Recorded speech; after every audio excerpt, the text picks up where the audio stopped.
Vamos lá, agora vamos aplicar aí a fórmula que a gente aprendeu de energia interna, tá bom? Da PUC de São Paulo de 2017, bem atual. Olha só, aqui eu tenho um cilindro e aqui eu tenho um pistão. O nome disso aqui é pistão, tá? Ou êmbolo, deixa eu botar aqui melhor. Eu posso chamar isso aqui de êmbolo, repete alto aí, tá? Êmbolo. Tá? Esse êmbolo ele pode tanto subir como descer. É como se fosse aquele negocinho que você aperta da seringa, tá? Então, esse êmbolo ele pode subir e descer, pressionando ou liberando mais as moléculas do gás. Aqui são as moléculas do gás, muito loucas aqui. Ó, um gás monoatômico, professor, isso quer dizer que aquele U igual a 3 meios de nRT funciona com ele? Funciona sim, caras, tá? Submetido a uma pressão de 1 atm, possui volume de 1000 centímetros cúbicos, quando sua temperatura é de 300 Kelvin. Após sofrer uma expansão isobárica, tá? O que significa uma expansão isobárica? Significa que a pressão que era 1 atm, ela continuou 1 atm, tá bom? Seu volume é aumentado para 300% do seu valor inicial, tá bom? Determine a variação da energia interna do gás e o trabalho mecânico em joules. Professor, a gente não viu o trabalho mecânico. E aí, o que é que a gente faz? Não faz agora, tá? A gente vai achar somente a energia interna do gás em joules durante essa transformação.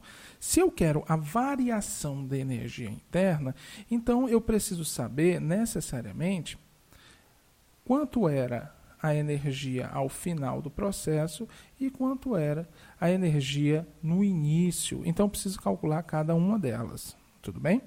Para isso, eu vou colocar a minha fórmula aqui. Ó. Energia interna final é 3 meios de nRT final. Então, se eu quero a energia interna final, eu uso a temperatura final. E a outra, energia interna inicial, é igual a 3 meios de nRT inicial. Se eu quero a energia interna inicial, eu uso a temperatura inicial. O número de mols, ele não muda. Tudo bem? Pronto, vamos lá. Aí nós temos aí, ele quer saber a variação. Então vamos aí, mas professor, ele não dá o número de mols, ele não dá a temperatura, o que é que a gente faz? Caras, não precisa entrar em pânico, tá ok? Você pode simplesmente mudar um pouco essa fórmula. Tá? Vamos anotar os dados que nós temos aqui. Ele diz que a pressão inicial era de 1 atm. Tudo bem? E a pressão final também era de 1 atm, porque o processo foi isobárico. Tá? Ele diz que o volume inicial, tá aqui, ó, volume inicial era de 1000 centímetros cúbicos. E a temperatura inicial era de 300 Kelvin, tá bom? E ele diz que após sofrer uma expansão, o seu volume final era 300% do seu valor inicial, ou seja, aumentou 3 vezes. 3 vezes maior do que o seu volume inicial, tá bom? Então vamos achar aí a nossa variação. Tem várias formas de fazer, cara. Você pode simplesmente usar o por você nunca ralei tanto para achar a temperatura no segundo caso. Tá? Mas eu acho que tem uma forma muito mais inteligente de fazer isso. Como seria? Nós sabemos que PV é igual a nRT. Tá? E aqui eu tenho nRT final. Isso significa que onde tem nRT, eu posso colocar o PV final.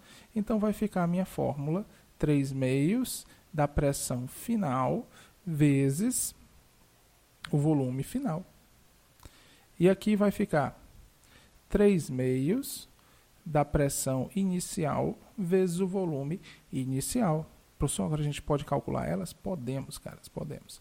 Então, aqui, ó, eu vou chamar essa aqui de equação 1 e essa aqui de equação 2. Então, vamos. Equação 1. A minha equação 1, ela vai ser energia final, ela vai ser 3 meios de pressão vezes volume final, tá bom? Pronto. Professor, a pressão, como é que ela vai ficar? Ela pode ser em ATM? Cara, ela não pode ser em ATM, porque se eu der em ATM, a minha energia ela não vai terminar em joules, que a gente quer que ela termine em joules, que é a unidade padrão para energia.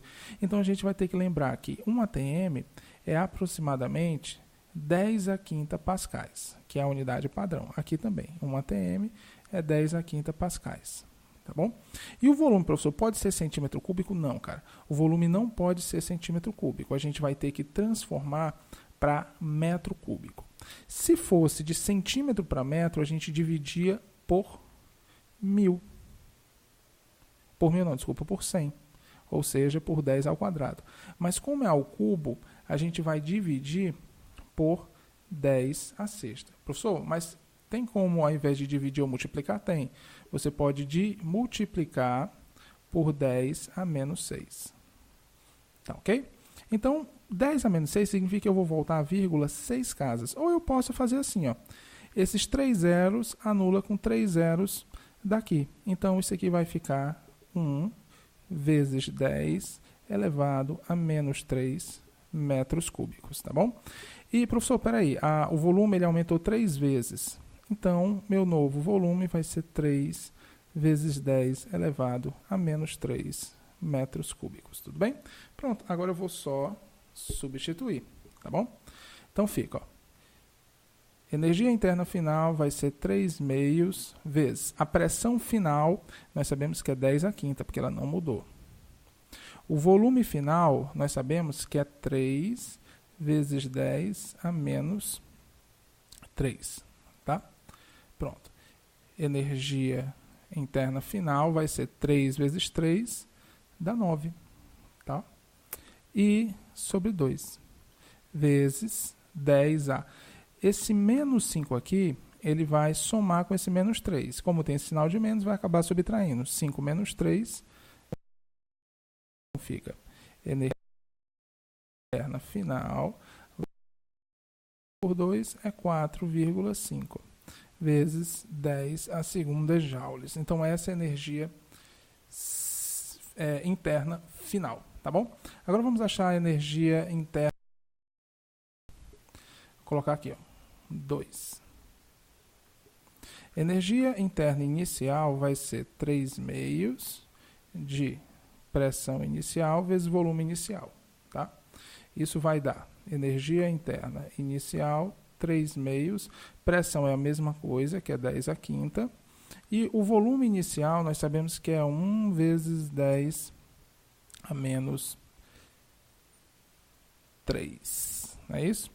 Então, fica 3 vezes 1 dá 3, dividido por 2 dá 1,5, então aqui fica 1,5. 10 a menos 5 vezes 10 a menos 3 fica 5 menos 3, que dá 10 elevado à segunda. Pronto. Joules.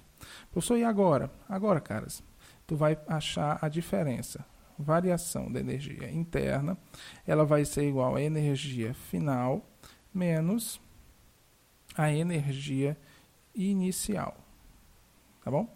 Então, energia final vai ser 4,5 vezes 10 à segunda menos a energia inicial, que é 1,5 vezes 10 à segunda.